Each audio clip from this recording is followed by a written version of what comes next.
누가복음 11장 9절에서 13절까지 말씀, 저와 여러분이 한 절씩 교독하겠습니다.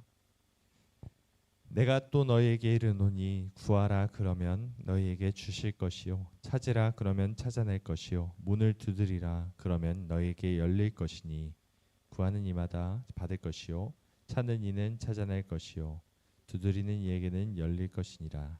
너희 중에 아버지 된 자로서 누가 아들이 생선을 달라 하는데 생선 대신에 뱀을 주며 알을 달라 하는데 전갈을 주겠느냐. 함께 읽겠습니다. 너희가 악할지라도 좋은 것을 자식에게 줄 알거든 하물며 너희 하늘 아버지께서 구하는 자에게 성령을 주시지 않겠느냐 하시니라. 아멘. 제자들이 예수님께 어떻게 기도해야 할지를 물으면서 기도를 알려달라고 요청합니다. 예수님은 주기도문을 알려주신 후에 오늘 본문과 같이 말씀하셨습니다. 그러니까 오늘 본문 말씀은 어떻게 기도해야 합니까? 라는 제자들의 질문에 대해서 답변을 이어가시는 그런 장면입니다. 우리는 9절의 말씀을 오해하면서 사용할 때가 많습니다. 구하라 주실 것이요, 찾으라 찾을 것이요, 문 두드리라 열릴 것이니, 이 말씀을 마치 하나님 앞에 애원하듯 계속 하나님 앞에 기도를 하면 하나님께서 이 기도를 다 들어주실 것이라는 식으로 마치 소원 성취를 하는 방법이라고 우리가 착각할 때가 있다는 것입니다. 예수님이 과연 기도를 이런 식으로 생각하라고 가르쳐 주셨을까요? 그렇지 않습니다. 하나님은 그렇게 쉬운 분이 아니십니다. 우리는 하나님을 너무 단순하게 볼 때가 많습니다. 여러분 한번 생각해 보십시오. 어린아이가 자기가 원하는 간식을 얻으려고 부모님 앞에서 착한 일을 하고 또 심부름을 한다고 한다면 그 아이의 부모가 그 아이의 속내를 모를까요? 훤히 꿰뚫어 볼 수밖에 없는 것이 당연합니다. 하나님은 나의 중심을 보시는 분이십니다. 외모로 사람을 취하지 않으시고 거칠애로 하는 것이 아니라 내 마음의 가장 깊은 곳에 있는 그 동기가 무엇인지를 꿰뚫고 계시는 분이 하나님이십니다. 만약 내가 욕심대로 나를 위해서 구하고 찾고 문을 두드린다면 그것을 하나님께서 모르실 리가 없다는 것이죠. 하나님은 우리가 그냥 열심을 내고 하나님 앞에 정성을 쏟으면 그 모습을 보고 감동하셔서 이것저것 마구 주시는 분이 아니시라는 것이죠. 우리가 어떤 마음으로 어떤 중심으로 무엇을 위해 간구하는지를 중요하게 생각하는 것입니다. 그것이 바로 기도의 본질이기 때문입니다. 11절과 12절 말씀을 다시 한번 우리 읽어보겠습니다. 시작. 너희 중에 아버지 된 자로서 누가 아들에게 생선을 달라 하는데 생선 대신에 뱀을 주며 알을 달라 하는데 전갈을 주겠느냐. 아멘. 여러분, 이 말씀의 핵심이 무엇이냐면 아버지 된 자로서 라는 말입니다.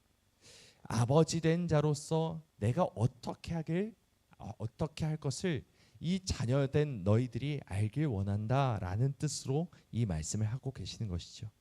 아버지는 자녀가 항상 잘 되기를 원합니다. 아버지는 항상 자녀가 구하는 것보다 훨씬 더 좋은 것을 주기를 원합니다. 아버지이기 때문입니다. 하지만 아버지는 자녀가 잘 되기를 원하기 때문에 자녀가 원한다고 그 원하는 것을 아무거나 막 주는 것이 아니라 아버지 보기에 자녀에게 가장 좋은 것을 주신다라는 것이 이 아버지 된 자로서 아버지의 마음으로 기도를 들으시는 것입니다. 그 좋은 것이 무엇인가? 아버지가 주시기를 가장 원하는 것이 무엇인가? 13절을 보시면 나옵니다.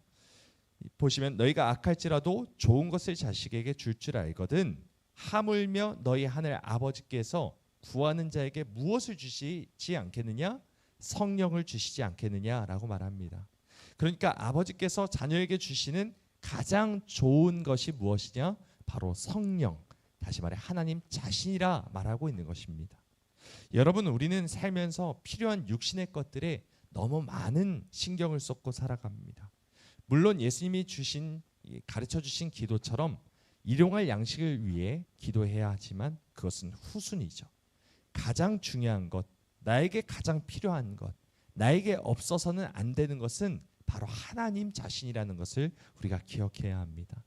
하나님과 날마다 동행하며 하나님의 뜻을 알고 하나님의 마음을 온전히 깨달아서 내가 살아가는 모든 날 동안 하나님의 뜻을 이뤄가는 것이 내가 살아가는 목적이 아니겠습니까? 그냥 먹고 사는 것이 우리가 사는 목적이 아니건만 우리는 여전히 세상 것들을 얻기 위해 구하고 찾고 문을 두드리고 있지는 않은지를 돌아보길 원합니다. 이제 우리의 기도가 달라지길 소망합니다. 내가 사는 이유는 하나님을 기쁘시게 하기 위함이고 이 땅 가운데 하나님의 집을 세워나가기 위함임을 우리가 항상 기억하며 항상 그것을 마음에 담으며 그렇게 기도하는 우리 모두가 되길 소망합니다. 지금도 내가 호흡하는 이유는, 지금도 나의 심장이 뛰고 있는 이유는 이 땅 가운데서 호의호식하며 살기 위함이 아니라 하나님의 뜻이 나의 삶 가운데 이루어지기 위함입니다. 사랑하는 여러분, 아버지께서 우리에게 가장 좋은 것을 주실 것입니다. 그러니 이제 성령을 구하며 하나님의 얼굴을 구하는 우리 모두가 되길 소망합니다. 하나님을 구하며 성령에 사로잡혀 있기를 원하며 날마다 예수로 살고 예수로 죽기를 간구하는 하나님의 자녀의 삶을 살아내시길 주님의 이름으로 간절히 소망합니다. 기도하시겠습니다.